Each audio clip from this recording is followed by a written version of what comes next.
That guy just needs mental rehabilitation.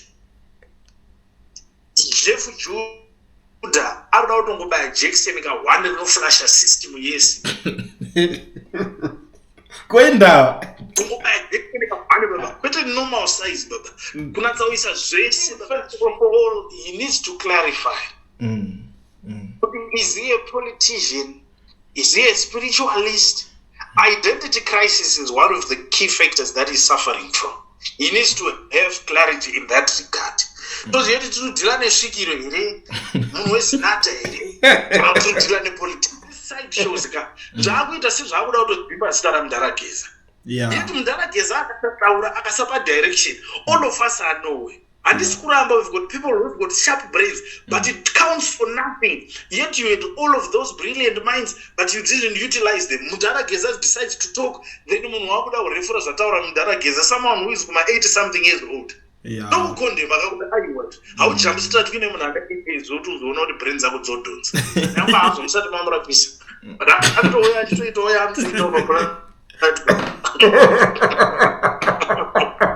Kulian TV. Muri yeZimbabwe ndatouya. Wazi vati kana vana ini ndangokukandira maguests kana kuti phone calls anopisa ziva kuti a lot is happening in our country. Nekunze kwacho kudiaspora nekwese nasi ndauya ne1 munhu wekuti akatanga kutaura panapa kana mapete anodonda kumadziro. Saka dangoti iwewe tell a friend kuti Chikuliend is online and ndachadzoka nemumwe guest. Saka panapa zvanotoda kuita kuti ndingoconnecta, but ndisandaita izvozvo kana uri muSouth Africa doregistrwa company vavhurwa FNB business account is Bata Owen we-education research anokwanisa kupedzera masports anoregistra company kuvhura FNB business account usina work permit kana study permit. Education research chidhiri baba. Contact him on the numbers that are showing on the screen. Anongokuitira usaswera chivaronza una work permit kana study permit nekuda nemwana womumwe munhuwo iwewe uine passport inoshanda. Passport iyoyo inotoshanda as long as uri muSouth Africa, even if you're outside, as long as uchingoda kuitira zvinhu izvozvo muSouth Africa chete. Aiwa zvemabank account usarinetseke zvecompany registration kubasa kwawoweni. Hello? Yes, Comrade Traore.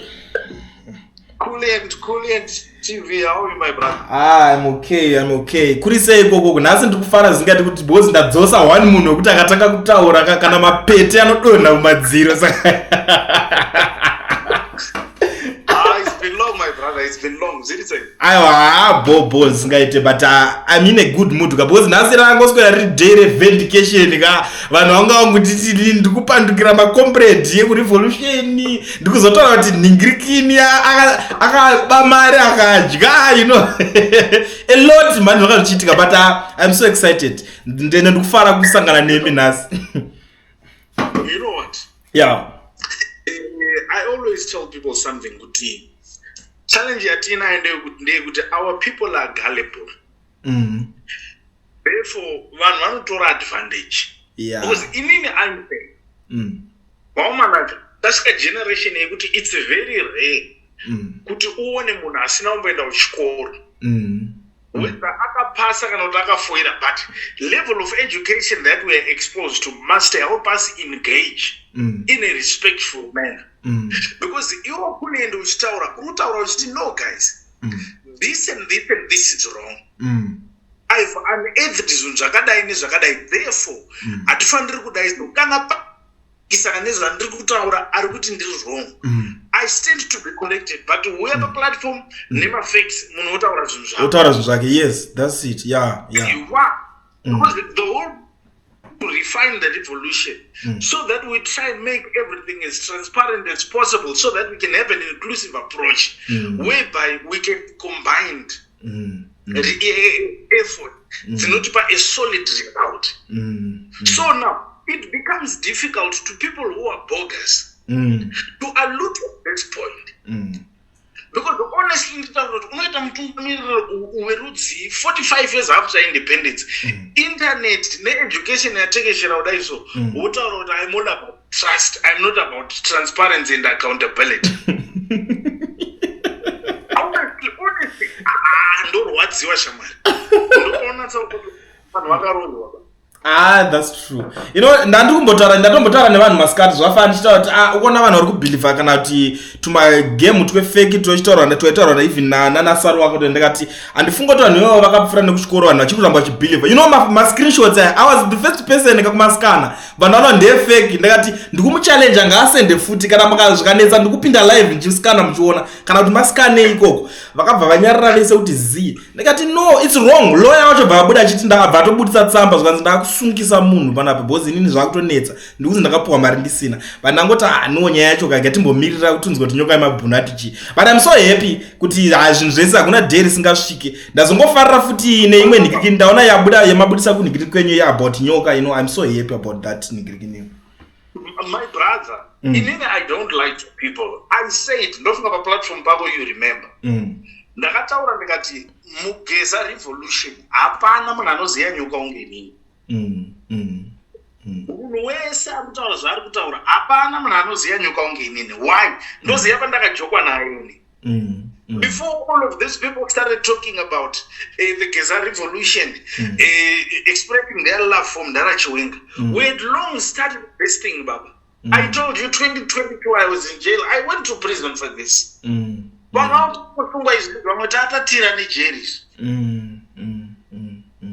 month in April. Now, the more than a month, Nishigara moto. Receiving persecution, and in all of that time, I was working with Nyoka.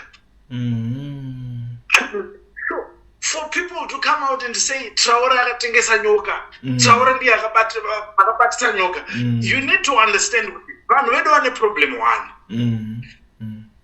It's the same strategy. Iri kuseenzeswa nebogus. Be it ku-PF kana kuti ku-opposition. Kune vanhu vanotonyatsa kubvepa kumana mukaona nhingi nanhingi vabatana zvadhakwa. Tipinde pakati tipushe propaganda iri bogus because our message is very clear. This is not something that is operating from a political parties. No. We don't care whether we're to ZP or to Triple C, Kuzanu. This is for Zimbabwe. It's a convergence of citizens. Whoever, and it's true by James Zimbabwe, whoever about Zimbabwe, no, enough is enough. ED is taking us nowhere. These people are stealing day and night, and they are not even ashamed of it. So we need to put an end to this. 2028 tosvika sei wakomana pawiki uchinzwa kuti pabiwa 50 million but tinozosvika 2028 pane pachine anything to save here. Nyika tosara sheu, nyika inenge yatosheu zvese zvakodoboko.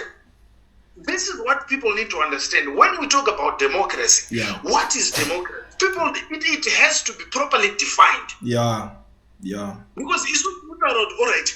We cannot make an argument that eating as 2028 because he was democratically elected. Yes, he was voted for by the people. But what about if half of those people were fools? That's true, Babu.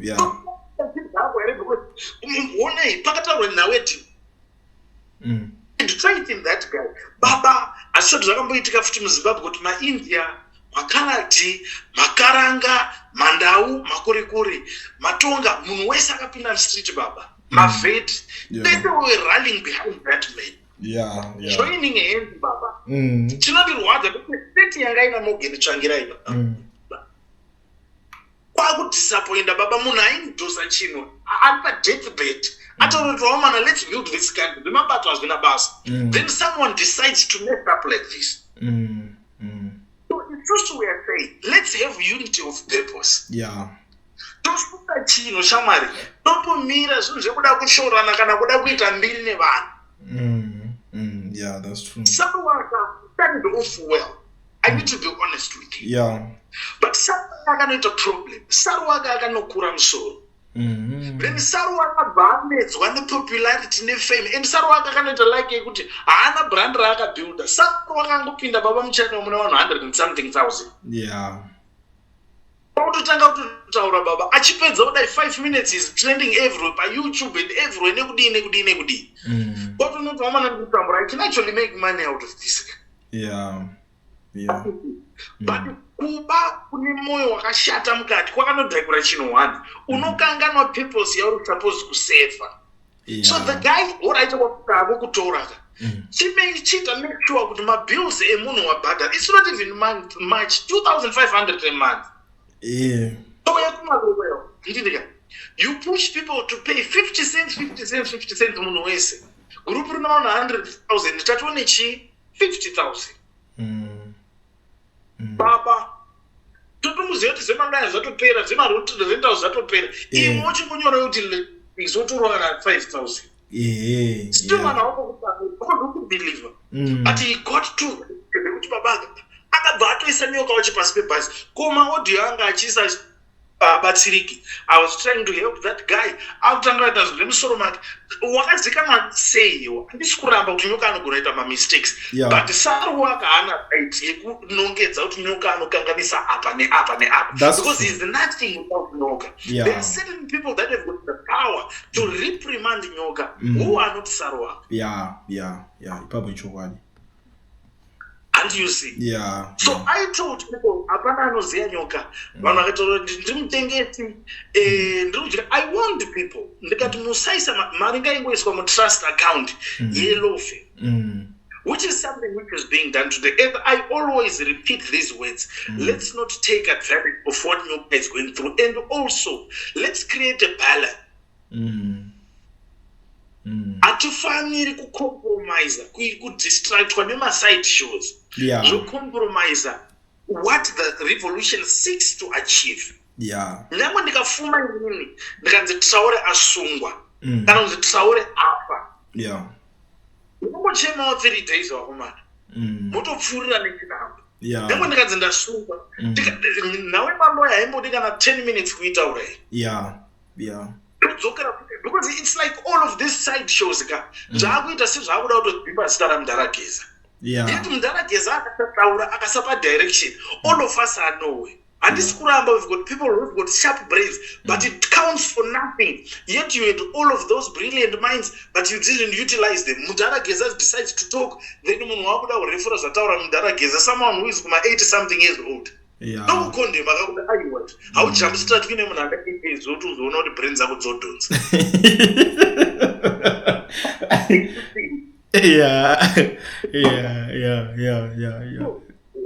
What we need to do now is to make sure we unite everyone. Like what my brother was doing. Then we realign ourselves so that tinomisa tumoto tune tuchipuwa mari otaura zvinhu 9 zviri right, obva ataura 1 chakaura. Nzungu baba ukapuwa 10 ukadya 9 dziri bone 1 yakaura zvatotama. Unosvipa dzese. That's true. Ipapo ndapabata.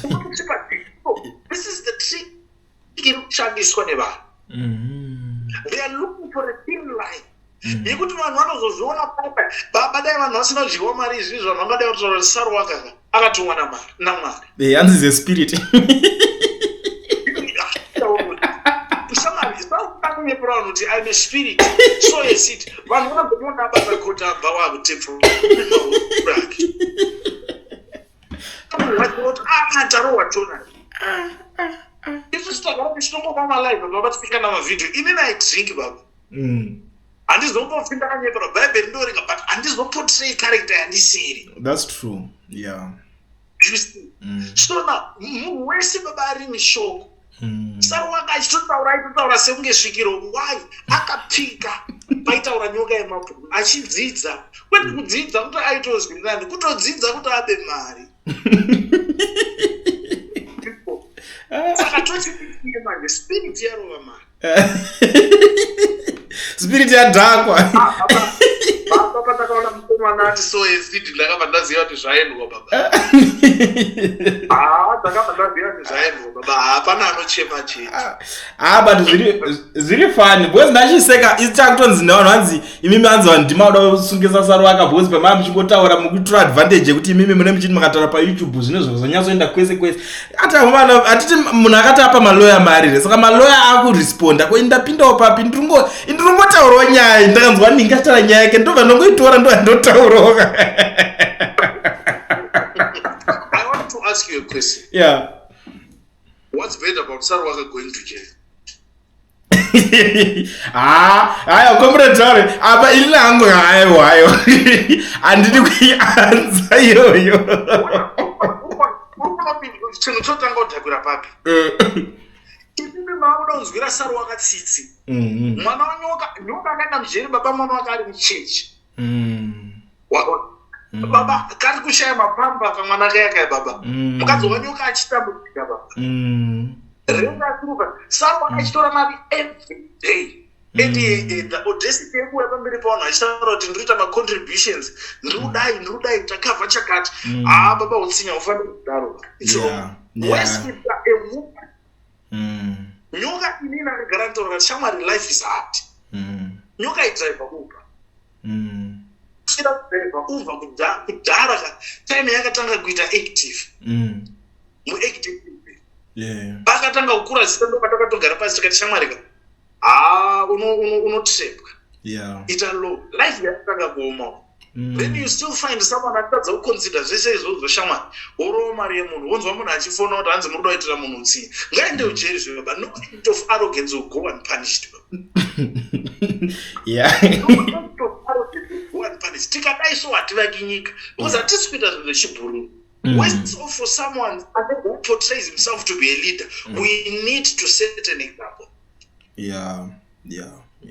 Ndotozvitawo baba mari haiti because yapiwa aita platform yekuti ndaita vanhu buditsayo madhora ndotoenda paindototaura kuti vamana taita emergency parudiwa $5,000 yamuna yemabvisa ndiyo tinotocover 2.5 yaitobuda and mari aizombotadzikuna haitadzi kukecha hure baba because ndaitora ndaba mari yemunhu arida kubatsirwa ari pakashata but daro tiri vanhu vakuru moral compass yemunhu had to be active always kuti muziye ndikugarai majinzi andiri kuzama kuseta mwana wangu achakura achiita munhu kwa here kana kuti is going to be double evil than what I am ipapo chokwadi Bible inotaura kuti muri tsamba inoverengwa chokwadi you're getting my kana tichiziva yangu kuti inangu ndine problem nezvemari nekudini I must not go public about those things inangu handikwanisi panoti mari handikwanisi baba because ndibva wandipa mari yenyuka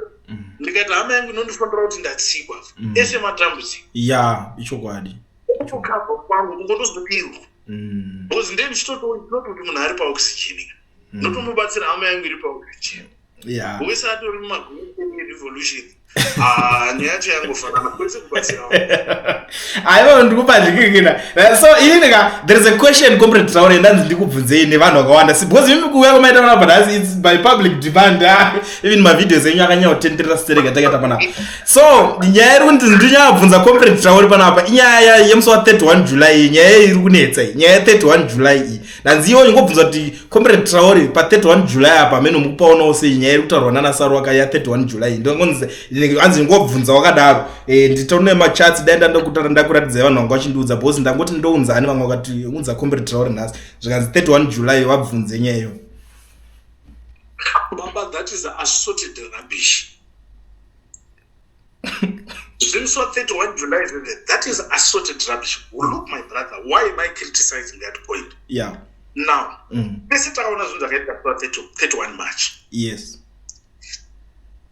Mudarageza did a big role. Mudarageza ndiye akaita kuti vanhu vakabayiwa nepfuti paya.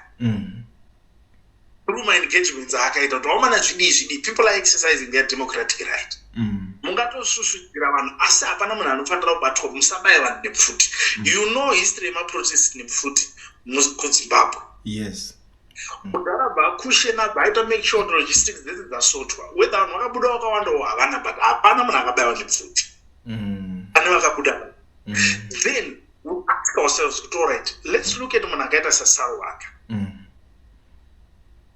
Who is behind him?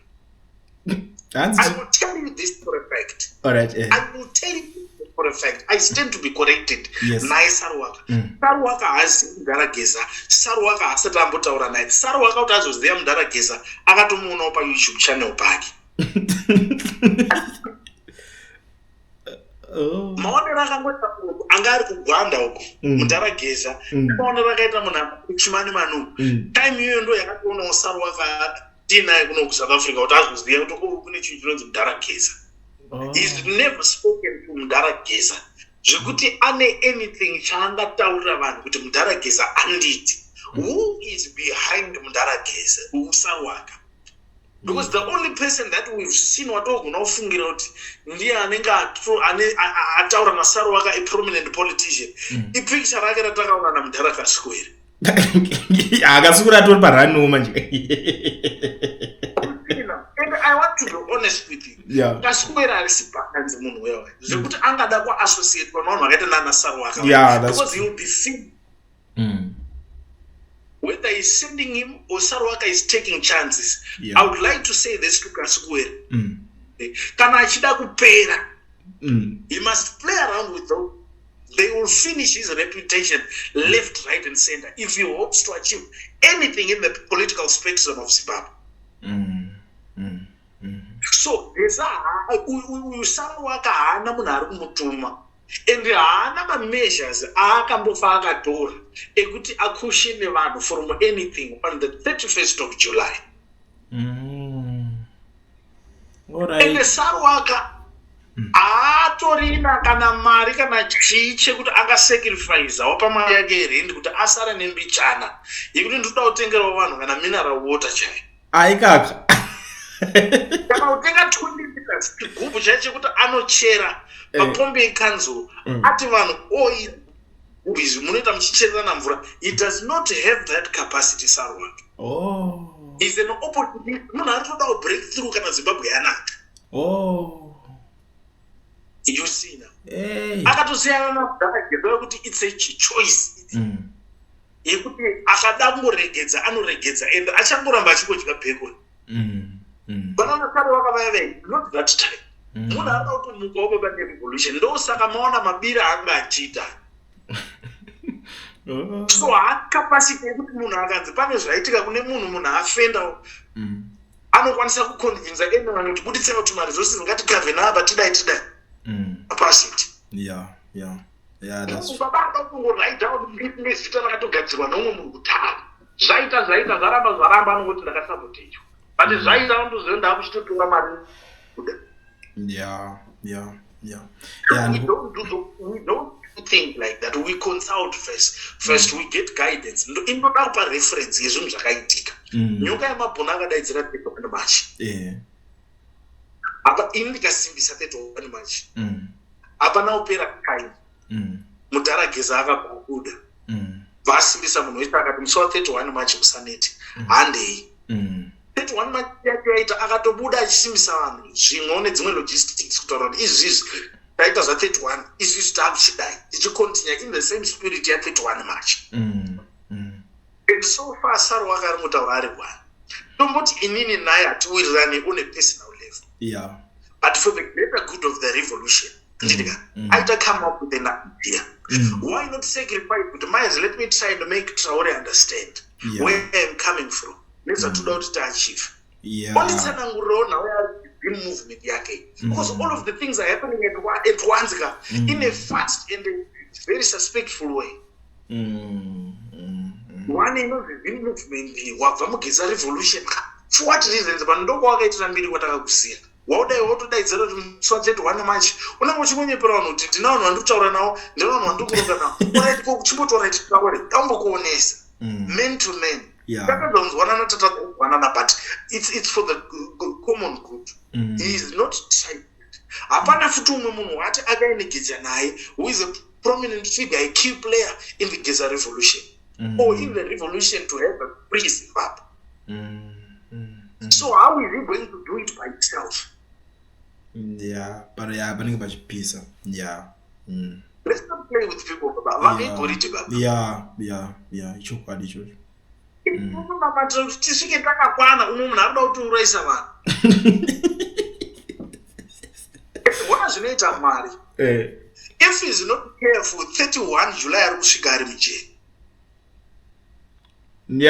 If he's not careful, 31 July ari kusvika ari mujeri. Aminoti achaita.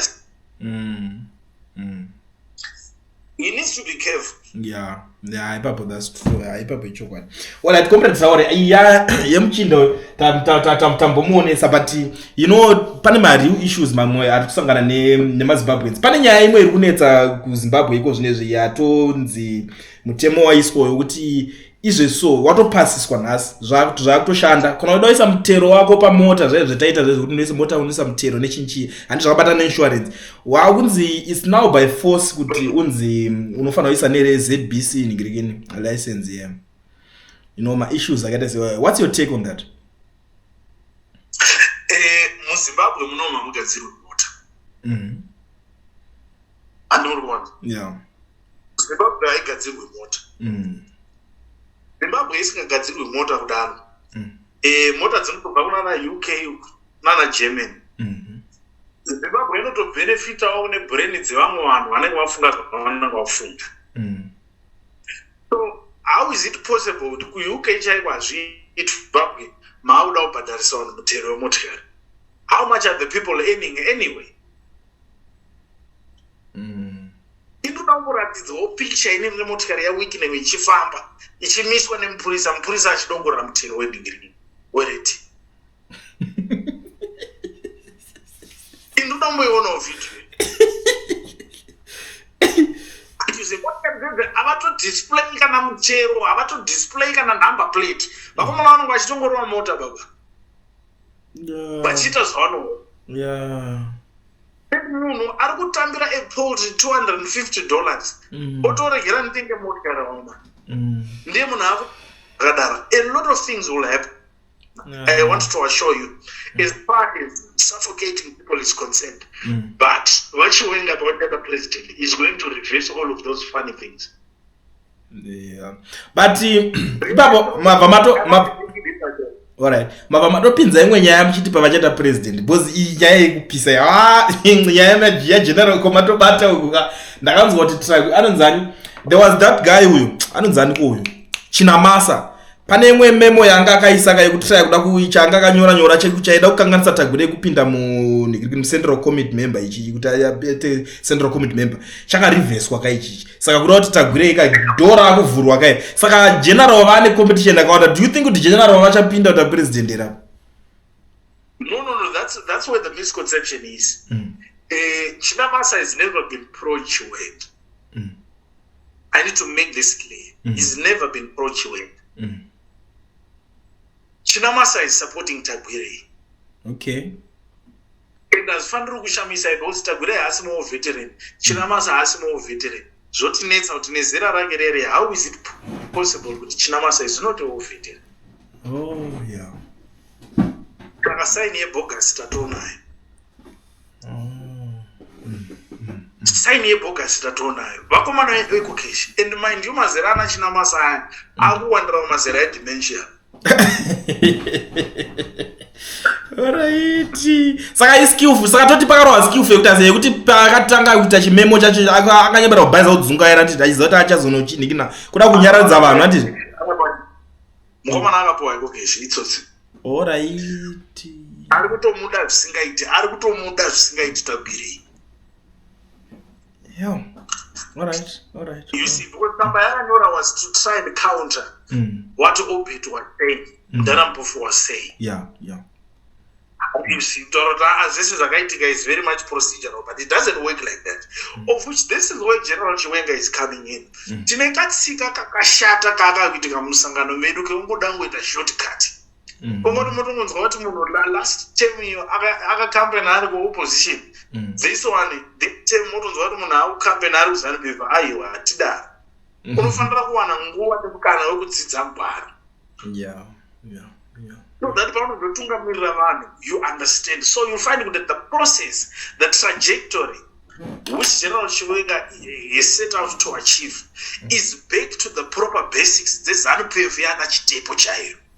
Alright. You're getting my point. Because those that know General Chiwenga will tell you he was one of the confidantes. That General Tongogara. Alright, yeah. Yes, he worked with that man. He learned a lot from that man. And a lot of mess has been happening in between. Iwewe nene hatigoni kuifixa iwe because hatina veteran. We don't have that voice and weight yekuti togona kutsiura muveterani kuti izvo handizvo. So they need one of them wakawanawo hondo anonzwisisa kuita kwediscipline nema-lines of communication wekuti akataura kuti izvo handizvo izvo. Everyone will listen and stop any kind of nonsense. Yeah. And this is where we need development, so that it will bridge the gap between the new and the old. Then he ushers in a new kind of leadership. Was now veteran less than 50,000. Yeah. 18 million. Yeah, Amashoma, that's true. Yeah. So this is a fact that you cannot deny. So Mudara is just coming in for a short time to handpick the right kind of people. Vasingaiti politics dzeevocation, very principled, who are totally open to get into influential positions and steer the country towards development. Vakuti haikumadhiri mabriefcase deals, ndozvo zvatikuwadza izvozvo. Machina waya kutaura toda 20 million ndobva ndataura kuti 3 yangu iri mberi pasaidi. So zvatipo ndaunopiwa yangu ndobva ndataura kuti don't worry paperwork musachi. Inini minister ndopedza. Ndautorwa mafoni calls permanent secretary kuna ninga achauya musaite zvenyu zvekuda kunyepera kuomesa vana varoisa mari munyika nekudai. Izvanoisa mari munyika teiyo varoda kutora goridhe. Yeah. These are the kind of leaders that Mudara Chiwenga is going to put in critical positions. Voblenda nema veteran eshua chayo kwete mamwe mabogus aya. Ekuti mukamubvunza kuti hondo yako kanatsa kuirwira kupi uyezve wanga uinani. Anyaya dzakachanatsi kubuda. We want Madara akaita sana Mudara Nokuchiwero, Mudara Geza. Madara ari kunyangwe aine 1 or 2 mistakes dzaakaita. But they hatina zvatagonera nyika tofanira kuti tigadzirise zvinhu time iripo tofa kuti chisegerera. Ndikupaona. Alright. Comrade Traore, ndisati ndakuitai kuti muende hangu atiti.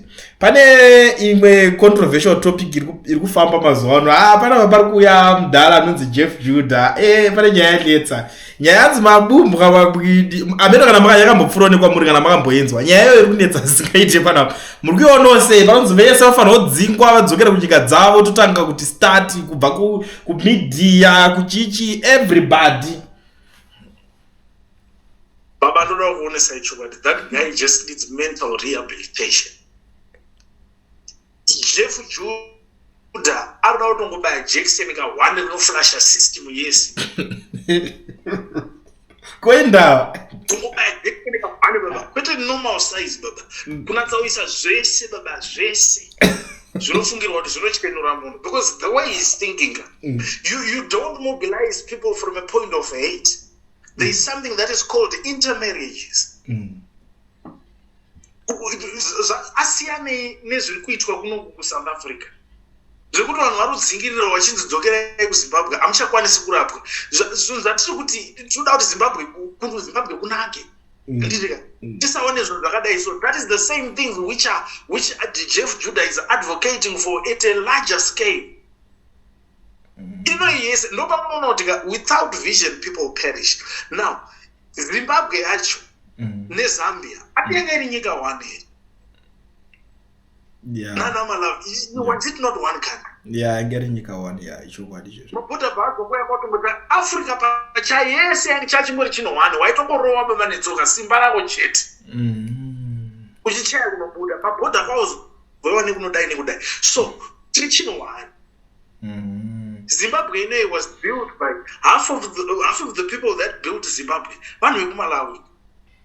Vaingoteedza njani Zimbabwe. So munodzosera vakauya kuno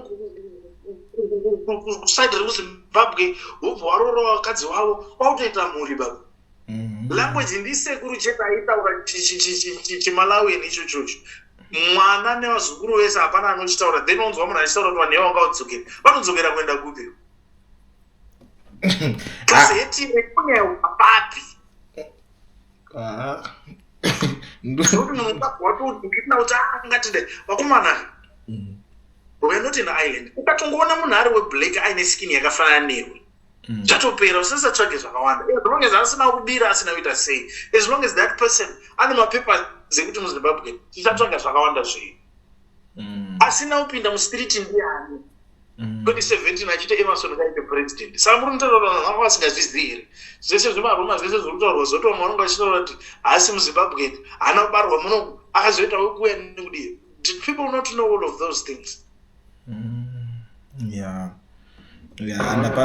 ndapanzwisisa but ipapo iribo mapindura zvandanzwisisa hangu but I think ndichati ndakaona time ndichambokudzai paanodzoka ndine shungu dzoti mumbosangana mukambochinjana mukamboonikina pamwe. I think tinogona kudzidzawo zvakawanda ipapo because munoona ti nyaya yacho it's like imi mukutotaura side renyu rakatonaka rakatojeka ndiri kutobatsira vanhu vakawanda indatodzidzawo zvakawanda ipanoyo ane matauriro anenge achiitawo but makasangana mese manje kuti munenge muchinyatso mune dzinokakata zvikaita se umwana imidzenyu zokakata dzakadai uya chikakata wakadai so mukambodzisanganisa kahwani. I think tinobatsirika. I think first of all he needs to clarify. Is he a politician? Is he a spiritualist? Identity crisis is one of the key factors that he's suffering from. He needs to have clarity in that regard. So you have to deal with shikiro here, munhu wesinata here, kana kutodila nepolitics.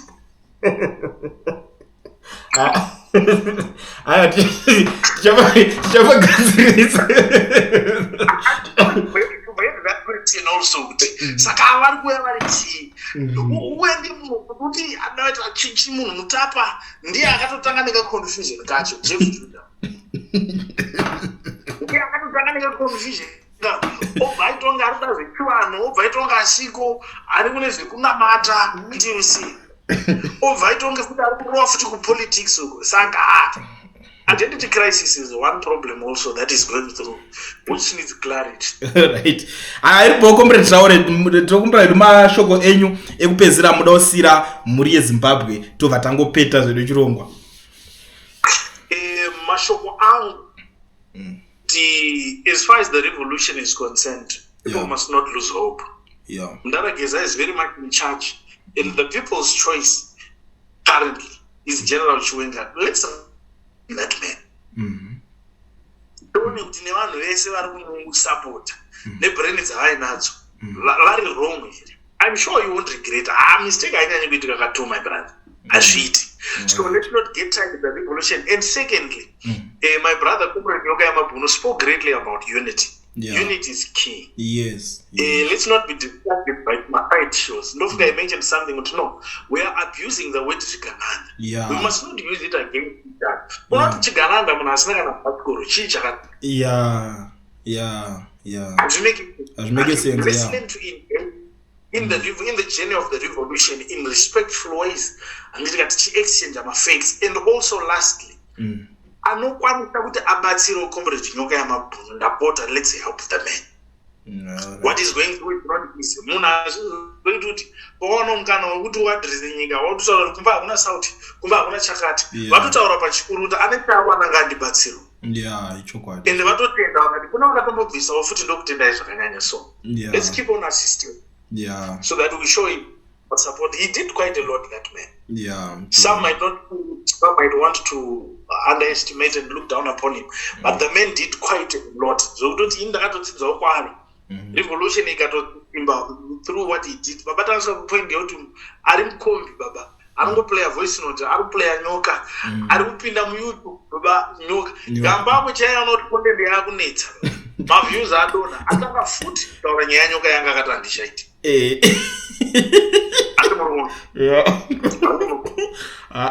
Alright, iri boko mpredzora matara zvagamba kwenda buda uri wapana apa ndambobva kuti apology maskati ndambobva kuita public apology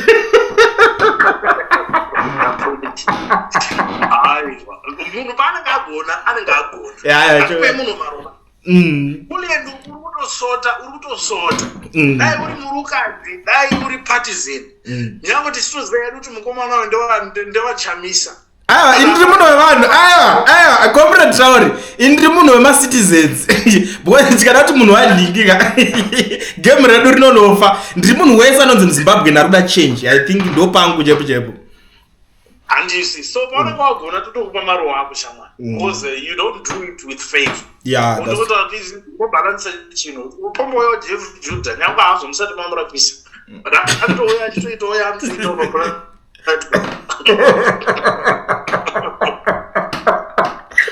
bye bye Comrade Traore, thank you so much. Sharp. Guys, that was Comrade Traore.